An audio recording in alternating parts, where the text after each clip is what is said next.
On December 21st at St. Mark's Lutheran Church, Barry Yuen and Friends present a live reading of Charles Dickens' classic story, A Christmas Carol, performed in the style of an old-fashioned radio program. Joining me in the studio are performers Barry Yuen and Michael Bonner, and with us as well is Brett Bollinger, pastor at St. Mark's. Thank you all for coming. This is exciting to hear about a radio show about a fantastic Christmas carol.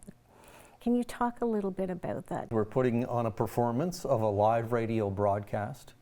It's going to be done just the way they did it in the old days, standing at the microphones and reading our scripts. There's going to be live music and of course, live sound effects. Old-time radio is something I've been interested in for very many years.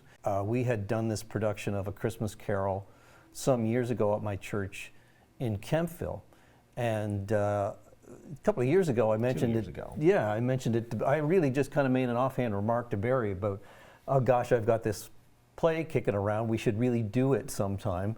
And well, the next thing I know, Barry had organized everything. Yeah, I had some connections with the theater community here, so I was able to gather together a group of actors that I knew who I'd worked with before, and they were all keen on doing it. And we very quickly got this thing together for the church. So.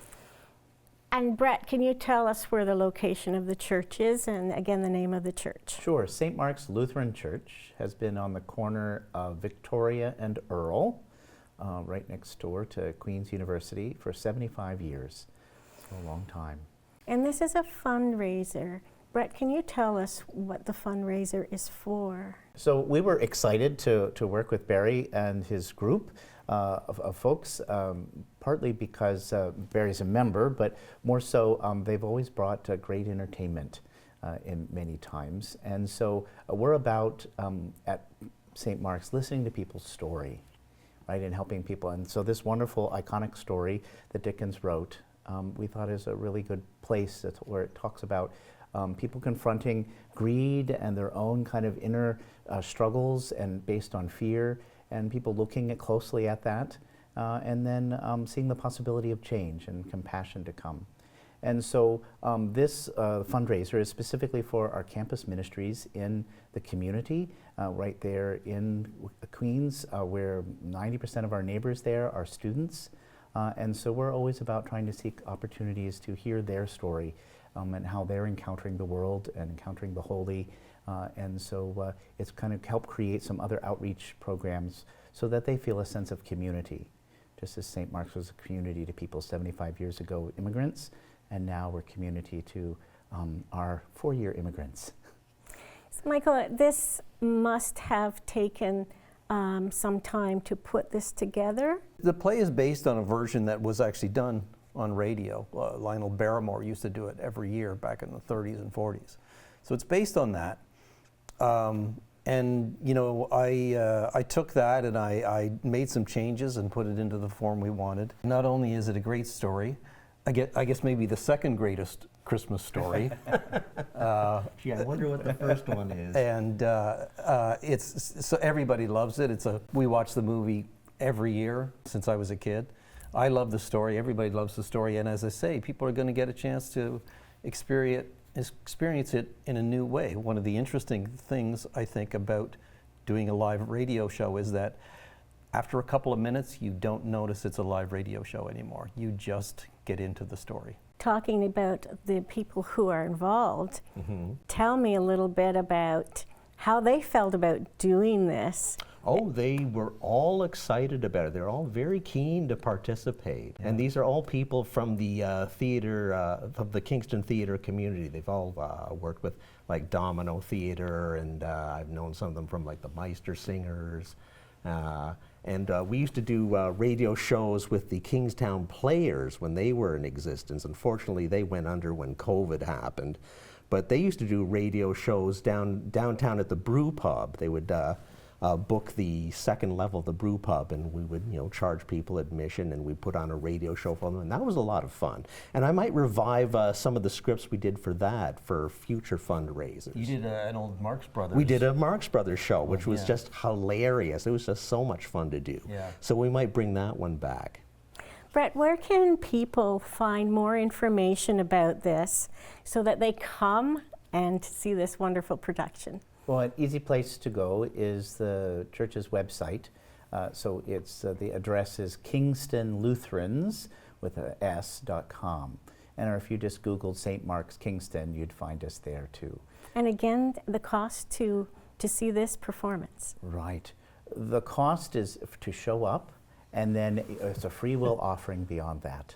So it's a right? pay what you can event. Right, whatever you're able to offer, that's basically how everything works at St. Mark's. And everyone is welcome. Like I had somebody come up to me and say, "Oh, do you have to be a member of the church to attend?" I said, "No, absolutely not. We welcome anybody to come see this show." It's a community event, and yes, it's lovely that we raise money for the church, but we want everybody to come and enjoy this wonderful story. So I'd like to thank you for coming, but you know what? I'd really like to see a little bit of that performance now. Would you do that for me? Absolutely. Sure thing. Since it's just the two of us here, we're going to do the scene where Scrooge is confronted by Marley's ghost. Let's hear it. And that's a scene everybody is familiar with. Wonderful. Okay.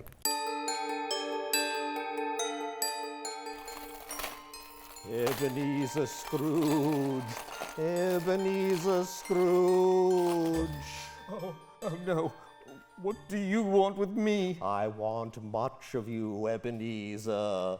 Who are you? Ask me who I was. Oh, you're very particular for a shade. All right then, who were you? In life, I was your partner, Jacob Marley. Jacob Marley. But you're dead.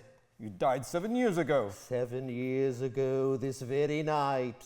Bah. What's wrong, Ebenezer? Don't you believe in me? I do not. Why do you doubt your senses, Ebenezer? Because a little thing affects them. A slight disorder of the stomach makes them cheats. You may be an undigested bit of beef, or a blot of mustard, or a crumb of cheese, a fragment of an underdone potato.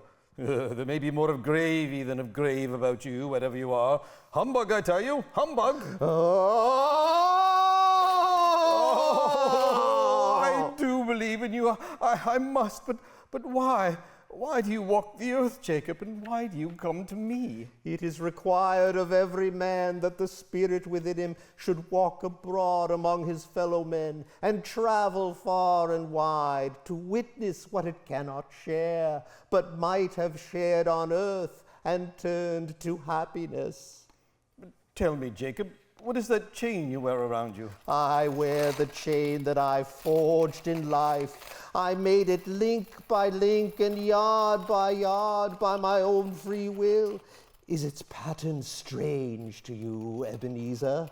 Cash boxes, keys and padlocks, ledgers and purses? Yours was as heavy and as long as this 7 years ago. You have labored on it since, Ebenezer. It is a ponderous chain. Oh, Jacob, speak comfort to me, Jacob.